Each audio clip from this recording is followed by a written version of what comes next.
بسم الله والصلاة والسلام على سيدنا مولانا محمد وعلى آله وصحبه أجمعين. ازيكم يا حبايبي؟ عاملين ايه؟ يا رب تكونوا بخير. جمعة مباركة عليكم يا رب، وكل سنة وانتم طيبين بمناسبة عاشوراء. كل سنة وانتم طيبين يا حبايبي. تعالوا بقى النهاردة نعمله مع بعض كده أحلى طبق عاشوراء. هتعملوه يعني لو جربتوه هتدعوا لي عليه بجد يا بنات. تعالوا بقى نشوف انا معايا ايه. انا هنا معايا نص كيلو قمح او غله، احنا بنقولوا عليها غله بيضه، جايباه عادي سايب من العطار. لو انت عايزه تجيبي اكياس براحتك. انا هنا كنت جايبه نص كيلو غله زي ما قلت لكم بيضه من عند العطار.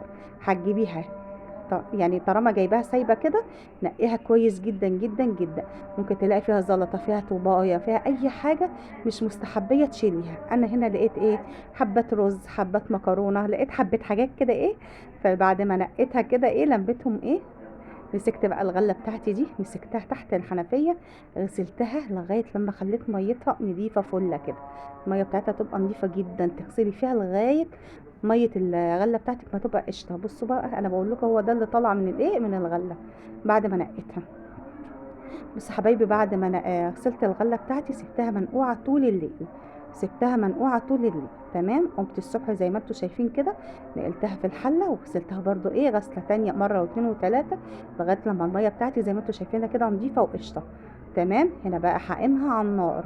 اول ما هتغلي هنشيله الايه، هنشيله الريم بتاع اللي هيطلع منها زي ما انتم شايفين كده. بصوا لازم تشيلوا الريم بتاعها كده ايه، وتخلوا الميه نضيفه كده ايه طول ما هي بتغلي. تمام. هي هنا ما شاء الله غلت اهي زي ما انتم شايفين. بعد ما هتشيلوا الريم هتوطوا النار بتاعتكم، هتوسطنوا النار وتغطوها وتسيبوها لغايه لما القمح بتاعكم يشرب الميه دي. تمام يا حبايبي. صلوا بنا على النبي. اللهم صل وسلم وبارك عليك يا حبيبي يا رسول الله. ما تسترخيش زي كالعاده كده، وانزلي حطي لي اللايك. ولو انت جديده ما تنسيش تشتركي لي في القناه عشان يوصلك مني ايه كل جديد ده. تمام يا حبايبي، ربنا ما يحرمني منكم يا رب. هنا بقى زي ما قلت لكم اهو، بصوا أنا سبتها وطيت عليها النار وسبتها لغايه لما حبات الغله بتاعتي زي ما انتم شايفين كده فتحت وفشرت، وبقت زي ما شربت الميه ايه بتاعتها. والحبات زي انا بوريكم كده اتفتحت وفشرت وما شاء الله ومستويه. هاخد بقى نص الغله اللي معايا، بسم الله ما شاء الله ده نص كيلو. شوفوا بقى بعد ما استوى عمل كميه كبيره خالص. في التوقيت ده لو انت مش هتعمليها عاشوره، ممكن في التوقيت ده بقى ايه، في الشتاء كده كنا بنحبها نعملها مع كوبايه حليب سخن كده، وتبقى احلى عشاء. ولو انت عامله دايت برضو دي بتبقى احلى وجبه ليكي ما شاء الله، وجبه متكامله. تمام يا حبايبي. اما انا هنا هاخد بقى نص الغله اللي معايا، نصها همسكها هضربها في الايه، في الخلاط مع شويه لبن. بس ما تعملوش زي كده لان انا اضطريت نفضي الخليط كان تقيل على الخلاط فالخلاط ما اشتغلش، فاضطريت نفضيه ايه ونطحن حبه بحبه. تمام. طب لو عندك كبه ممكن تحطيهم في الكبه ايه عادي هيتطحنوا. اما هنا نقصت الخليط بتاعي وطحنت حبه بحبه مع شويه حليب لغايه لما الخليط بتاعي ناعم وبقى كريمي وجميل. تمام. انا الحليب بتاعي ده فلاحي ما شاء الله كامل الدسم، عشان كده مش هحط كريم شانتيه ولا لبن ايه بودر. اما لو اللبن بتاعك مش دسم هتضطري ان انت تحطي كريم شانتيه او تحطي لبن بودر عشان ايه تاخدي كده ايه طعم عاشوره كريمي كده ودايبه وناعمه وجميله. تمام يا حبايبي. هتطحني بقى الخليط اللي معاكي ده، وتعالي بقى نشوف هنعمله ايه تاني. اللهم صل وسلم وبارك عليك يا حبيبي يا رسول الله. هنا بقى بعد ما طحنت نص الخليط اللي معايا في الخلاط وخليته ناعم زي ما انتم شايفين كده، هنزل بقى بنص الكميه اللي معايا اللي هي ما انطحنتش حب زي ما انتم شايفين كده. وهنا كنت نقلت الغله بتاعتي من حله لحله عشان الحله بتاعتي كانت صغيره، وخفت ان الايه لما احط بقيه الحليب يفور مني ايه على البوتاجاز.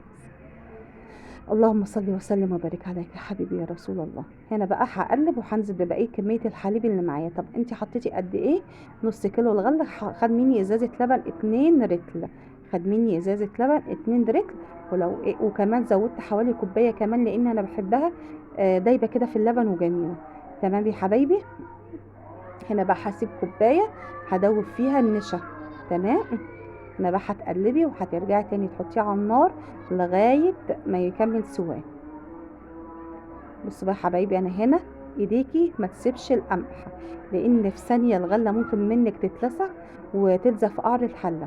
تمام. لان اساسا الغله دي عباره عن دقيق فممكن تتلسع منك وطعمها يشيط وتبوظ لي الايه الوصفه بتاعتك. فهنا ايديكي في الحله هي مش هتاخد سوا معاكي، هي ما شاء الله القمح بتاعك مستوي، يا دوبك اللبن بس اللي بنغلوه. طب انا حطيت على نص كيلو القمح ده، حطيت كوبايتين سكر، وكان السكر مظبوط، كان جميل جدا. تمام. لو انت عامله ربع كيلو هتحطي كوبايه سكر، لو انت بتحبيها مسكره هتحطي حوالي نص، هتزودي نص كوبايه، او يعني على حسب ما انت ما بتحبي السكر في الحاجه بتاعتك. تمام. هنا هحط على نص كيلو القمح بتاعي 4 معالق نشا، لو عامله ربع كيلو هتحطي معلقتين بس. تمام. ما تكتروش في النشا عشان ما تجبسش منك وتبقى طعمها تقيل كده. احنا عايزينها يا دوبك بس تلف في ايه، في نشا قليل، لان كده كده احنا متفقين ان الغله بتاعتنا عباره عن نشا، يعني عشان الحاجه ما تجمدش منك جامد. تمام. هنا بقى هدوب النشا بتاعي في حبه اللبن اللي انا سبتهم. لو في التوقيت ده قلت لك اللبن بتاعك مش دسم، هتضطري ان انت تزودي معلقتين كريم شانتيه ومعلقتين لبن بودر عشان تاخدي الطعم الكريمي اللي انت ايه بتحبيه. اما انا هنا ما شاء الله اللبن بتاعي كان بخير، وكان ما شاء الله بقشطته بكله. تمام. هنا بقى هنزل بكميه النشا اللي انا دوبتها، وايدي في التقليب على طول، ما تسيبوهوش ايدك بقى فيها لغايه لما تبقبق كده وتستوي، والنشا يستوي في في العاشوره. بصوا ايديا فيها ما سابتهاش. بصوا بسم الله ما شاء الله عشان اللبن بتاعي. هنا بقى اخر حاجه هنزل بقشطه وفانيليا. انا هنا كنت موطيه النار عشان النشا بتاعتي تستوي وتبقى كويسه، يعني انا بعمل العاشوره دي وانا بعمل غدايا. تمام يا حبايبي. بص يا حبايبي، عشان اللبن بتاعي انا ما حطيتهوش مغلي قبل كده، هتلاقي كده ما شاء الله العشوره بتاعتك بيضه وفاتحه وقشطه كده. اما لو انت اللبن بتاعك مغلي هتحسي ان العشوره برضو عاطيه على صفائره. تمام. حطي اللبن بتاعك مش مغلي زي ما انتم شايفين كده، قوامها قشطه ولونها ما شاء الله فاتح وابيض وجميل. ايديا بقى في التقليب. بصوا ما شاء الله ده السمك اللي انا عايزاه، مش عايزاه اتقل من كده، لانها لما هتخش التلاجة هتجمد شويه عن كده. تمام. بصوا بسم الله ما شاء الله جميلة. قلب قلب قلب، وايديا في التقليب عشان ما تتلدعش من في قعر الحلة. بصوا القوام بسم الله ما شاء الله، قوامها ناعم وجميل ازاي.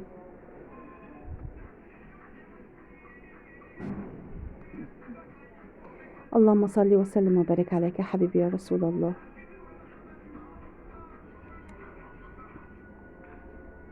لازم نجاحها ان انت تقلبي فيها طول ما هي على النار، عشان هي في ثانيه ممكن تتلدع منك في القعر.